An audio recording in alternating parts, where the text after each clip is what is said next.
Bonjour. Vous l'avez sans doute compris, en matière de punaises de lit, mieux vaut croiser les méthodes de lutte pour maximiser vos chances de succès et vous débarrasser définitivement de ces colocataires envahissantes.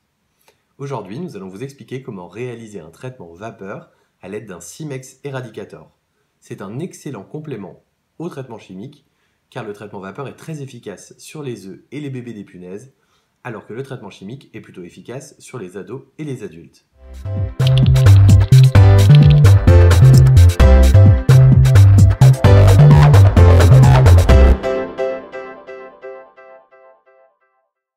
Ce traitement est à réaliser dans l'idéal la veille du traitement chimique.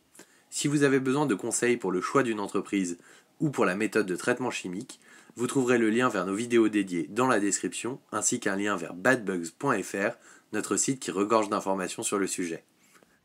Ce traitement vapeur ne vous coûtera pas très cher. En effet, il faut compter entre 20 et 40 euros pour louer un Simex à la journée sur le Bon Coin par exemple. Attention cependant, les cautions sont très élevées pour ce type de machine, soyez donc vigilants lors de l'état des lieux.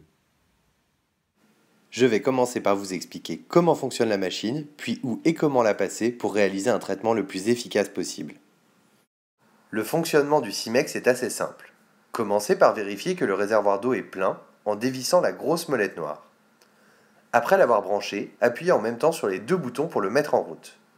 Le petit voyant orange au milieu s'allume alors et s'éteindra lorsque la machine sera prête à être utilisée. Une fois la machine prête, vérifiez que la température est réglée au maximum sur la petite molette et que la pression est bonne. L'aiguille doit être dans la zone verte. Un petit voyant rouge s'allume lorsque le réservoir est vide et la machine met alors un bip. Lorsque ça arrive, débranchez-la et attendez au moins 2 heures avant de remplir le réservoir. Sinon, vous risqueriez de recevoir un jet de vapeur sous pression dans les yeux. Maintenant que la machine est prête, vous allez pouvoir passer au traitement des pièces touchées. Il faut compter entre 2 et 4 heures par pièce en fonction de leur taille et du nombre de meubles. C'est parti, voici notre recette de punaise vapeur.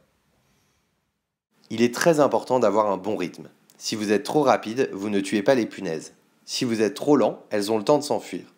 Essayez donc d'avancer à un rythme d'environ 10 cm par seconde. Commencez par passer la vapeur sur votre matelas, en particulier sur les boudins qui l'entourent et les poignées. Puis sur votre sommier, sans oublier les interstices entre les lattes et la structure. Vous pouvez utiliser les embouts fournis pour concentrer le jet dans les petits espaces, par exemple sur les plinthes. Une fois votre lit traité, vous pouvez passer au traitement des autres zones à risque, les tables de chevet, les canapés et les fauteuils, les plinthes et les espaces entre les lattes de parquet et toutes les petites fissures de votre appartement. Une fois ce traitement réalisé, vous êtes prêt pour le traitement chimique. Pour retrouver nos vidéos à ce sujet et beaucoup d'autres, Rendez-vous sur badbugs.fr.